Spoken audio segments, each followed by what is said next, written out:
സജി എന്നാ? ഞങ്ങളുടെ തറവാട്ടിലുള്ളവരെല്ലാരും പോലീസുകാരാടാ. അതെന്നാ തറവാട്? അത് അതിനാ പോലീസുകാരെ ഉത്പാദിപ്പിക്കുന്ന തറവാട്. അല്ല, ഇതിനു വേണ്ടി പോലീസ് എവിടെയാന്ന് അറിയാം. എടാ എന്റെ അപ്പനും അപ്പൂപ്പനും പോലീസുകാരാന്ന് പറഞ്ഞു ഉൽപ്പാദിപ്പിക്കണേ.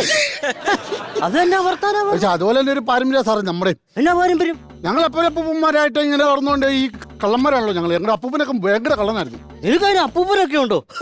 പിന്നെ എന്റെ അപ്പനെ എന്നാ കപ്പളങ്ങ കുത്തി ഇപ്പൊ അതിനെ കൊടുത്ത് എന്റെ അപ്പൂപ്പൻ നല്ല കിടിലൻ കള്ളനായിരുന്നു അറിയോ? ആണോ? അപ്പൂപ്പൻ ഒരു ശീലമുണ്ട്, മോഷ്ടിക്കുന്നതിന് മുമ്പ് ഷർട്ട് ഊരി തൂക്കിയിട്ടിട്ട് മോഷ്ടിക്കുള്ളൂ. അത് കഴിയുമ്പോ അത് ഇട്ടോണ്ട് പോകും. ഒരു പ്രാവശ്യം മോഷണം കഴിഞ്ഞപ്പോഴത്തേക്കിന് അപ്പൂപ്പൻ ഷർട്ട് ഇടാൻ മറന്നുപോയി. ചേട്ടാ എന്നാ കളറാണത്? എന്നെ പോലെ പോലീസ് വന്നു, പോലീസ് നായി വന്നു. പോലീസാ വരും. പോലീസ് നായി വന്ന് ഷർട്ട് മടത്തിട്ട് ഈ ഷർട്ടും കടിച്ചോണ്ട് അപ്പൂപ്പന്റെ അടുത്തേക്ക് ഒറ്റ വരവായിരുന്നു. എടാ പോലീസാ വന്നാ പിടിക്കും, അത് കട്ടായവാത്. എന്നിട്ട് ഈ പോലീസായി വന്ന് ഈ ഷർട്ട് കൊണ്ട് അപ്പൂപ്പന്റെ കാൽക്കലിട്ടിട്ട് അപ്പൂപ്പന് ഒറ്റ നോട്ടം നോക്കിയിട്ടൊരു പോക്ക്. എങ്ങോട്ടാ? അപ്പുറത്തെ കടയിൽ പോയി ബാർ സോപ്പും കടിച്ചു പിടിച്ചോണ്ട് വന്നു.